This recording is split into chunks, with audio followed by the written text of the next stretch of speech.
is 15 Minutes with Paul Ward. I am a member of the Home and Ranch team based out of Ventura County, California. Hi, Michaela. Hey, Paul, good morning. Good morning. What are we talking about today? We are talking about property management. Wonderful. That's a topic that I like to talk about. So I'm glad we've got a good topic. So I know you've been a realtor in Ventura County for over 20 years, but do you also have experience as a property manager? I do. It's not a full-time occupation for me, but it is part of the services that we offer. And so I've got many years of managing my own properties as well as properties for other people. Awesome. I know that property management industry is healthy and thriving in 2022. In fact, it may be one of the strongest sectors going forward into the next 5-year period. So this episode, I'm excited to discuss the basics of property management for anyone who has a rental property, is considering expanding into rental properties, or is just simply curious. Yep. So while this episode will focus on answering the basic questions about property management in Ventura County, Paul will delve deeper into the topic in upcoming episodes. So don't forget to hit that subscribe button. So Paul, to begin, can you tell us more about your experience as a property manager in Ventura County? Sure. So basically, I jumped right in managing a property that I bought with some other people, and it was a 5-unit apartment building.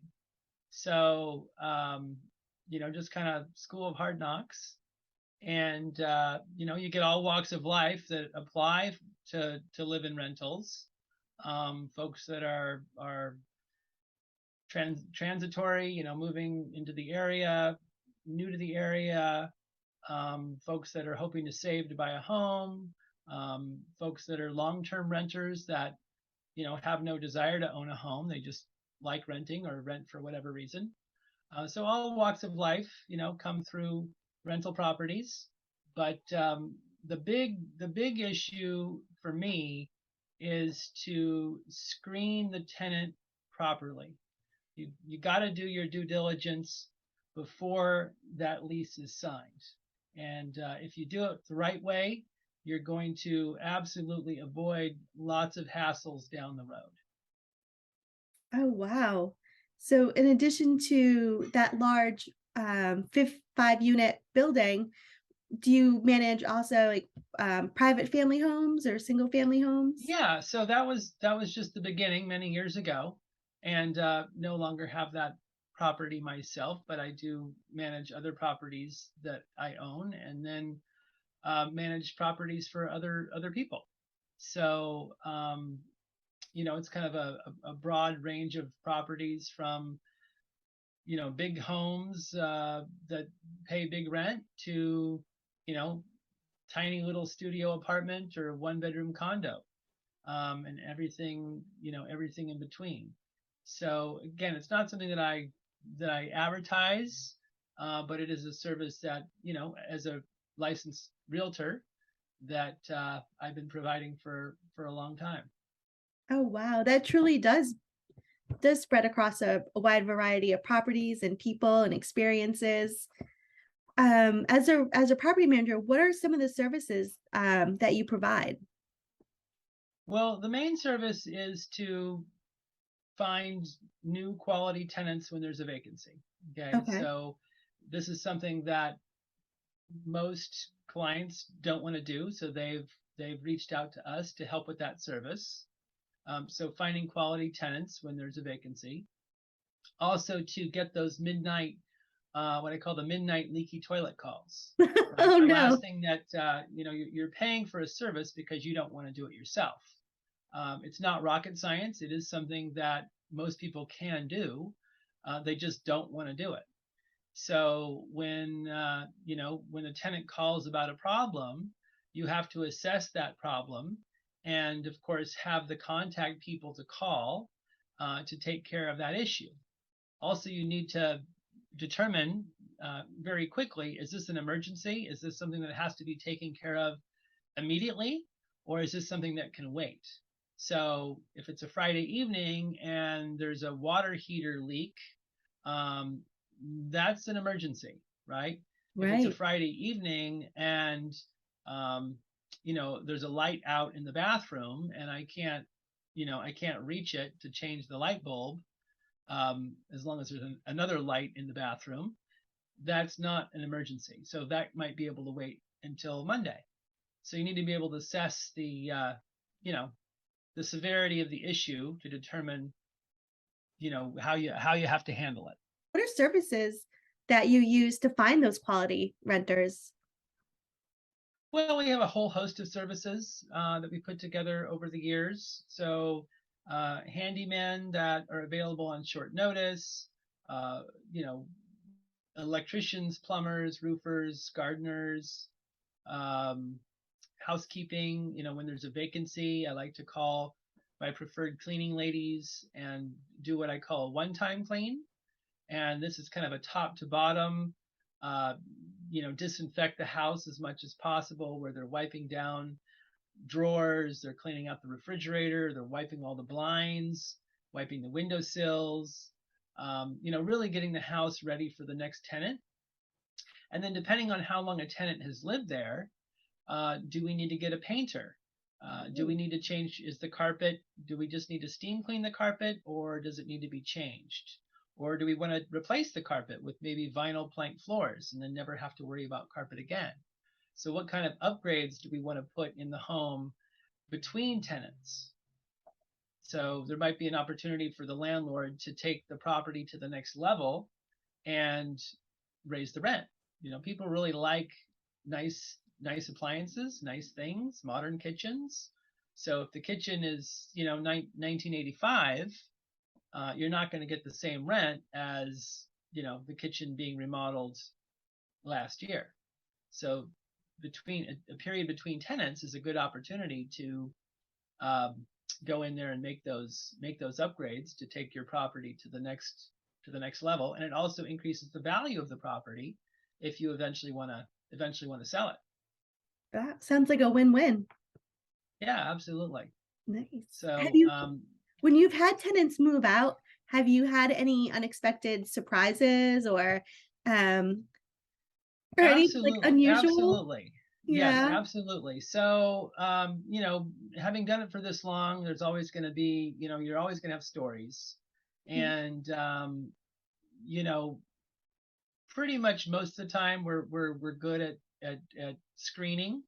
But every once in a while, somebody slips through the cracks, and their references are positive, their credit score is positive, their employment's positive, but for whatever reason, they've talked a good game, but they don't, the actions don't follow the words, and we've had to go in there and face some real surprises where their pets have caused serious damage, or two guys wrestling and they decided to bust a hole in a bedroom door, um, you know, leaving all kinds of stuff in the kitchen sink for the landlord to dispose of, leaving a full bar of booze, um, just, moving out in the middle of the night.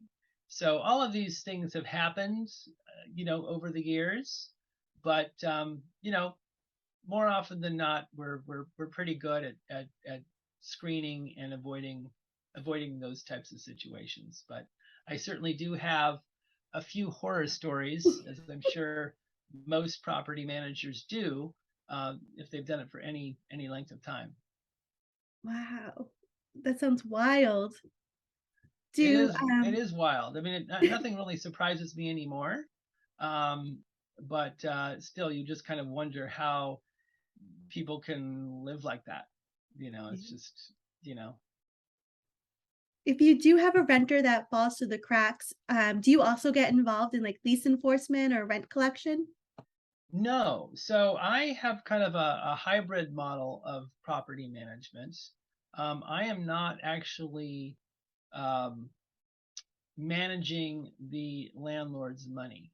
Okay. Okay, so I handle all of the time consuming activities, but the landlord is still in charge of the dollars received. So I'm able to charge less because I'm not acting as an accountant to the landlord. Um, So, but if the tenant is not paying rent for whatever reason, Hmm. we can work out a payment plan.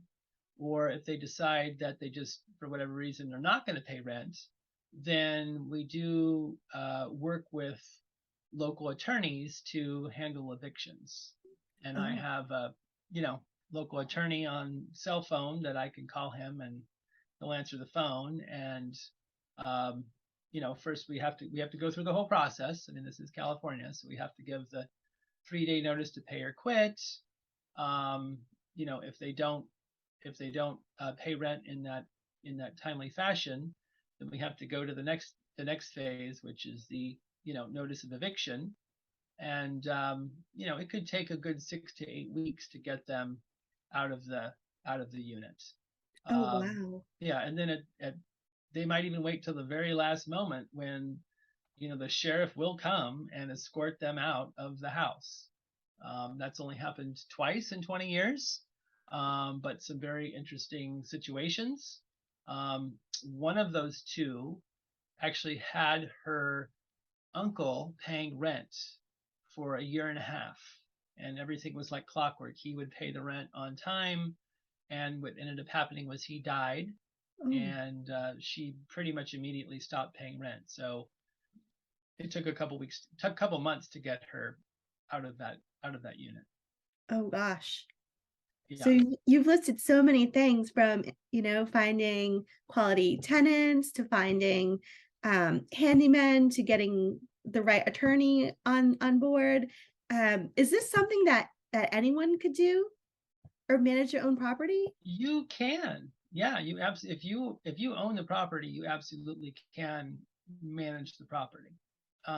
If you do not own the property, um, you really should have a real estate license. But if you're not handling the owner's money in any way, then you can actually manage properties. Oh, wow. If someone out of state bought a property in California, could they self-manage it or? Yeah, but there's a benefit to being local. I Yeah. actually own some properties or co-own some properties, I should say, out of state and do not manage those myself. I mean, technically I could, but I think that there's a benefit to having, eyes and ears local. You want to be able to assess the situation. If a tenant calls about whatever issue, you need to be within a reasonable distance to go see what's going on. Right. Um, and if you're more than 50 miles away, um, depending on how much free time you have, it can be a hardship to manage a property from any kind of distance. Absolutely. No, that makes total sense. I think it's worth the service. I mean, honestly, if you're not local, you're really not going to be able to keep up on it in any. I mean, you might think you are, but people get busy, Hmm. and it can be time consuming at times, but also there might be periods of time where there's not much to do. I mean, it just kind of ebbs and flows. And different properties typically get more attention than others. That might be related to the age of the property. It might be related to the personality of the tenant. It could be a combination of those factors. So, in my experience, the squeaky wheel always gets the grease, and it just seems like the same properties are the ones that are squeaking, and other properties have, not much is needed. Wow. There's so many moving parts. There really are. There really are. Yeah. Also too, I find that everything happens at once, right? Most of the properties are occupied. Well, they're mostly always occupied, but then you might have boom, boom, boom, 3 people in a week that tell you that they're moving out. Oh, wow. And so you gotta, roll with that, and all of a sudden you're posting a slew of rentals. And this is not my full time thing. This is just a part time service that we offer to folks here locally. Oh, nice. Wow. So we've gone over the importance of finding quality renters, the importance of having someone local who knows all the local services that are available, the legal services, as well as maintenance and cleaners. And it just goes to show you there's just so much involved with property management. I mean, you said you could do it yourself, but um, it's a lot. It is a lot. It is a lot. And again, I really bring it back down to the screening process. I just had a horror story 2 days ago where a potential client called me. She was a referral and she rented to somebody, just kind of like that person on the surface. They connected on a one-to-one personal level, but she didn't do the proper screening. And now the tenant has decided pretty much immediately after moving in that she's not paying rent. And there were some red flags from what the owner told me. There were certainly some red flags that could have been avoided this hassle, if proper screening had been done before she let the lady move in. I referred her because she's going to have to now do the eviction. So, of course, I told her I could help in any way I can, but at this point, she's going to have to, evict that tenant. So thank you so much for coming in today and telling us all about property management, letting us know the nitty gritty and the details. And I'm looking forward to future episodes. Absolutely, we can certainly delve more deeply into uh, some of the more the facets of property management. Other Abs- future episodes. right. That's all the more reason for everyone to go ahead, hit subscribe, and Farm Talk is available wherever you get your favorite podcasts. Absolutely. Thank you, Michaela. Thank you. Oh, and we want to thank our sponsors real quick. Absolutely. We want to thank the Escrow Hub and the Money Store. Great. Thank you. I'll see you next week. All right. Sounds good.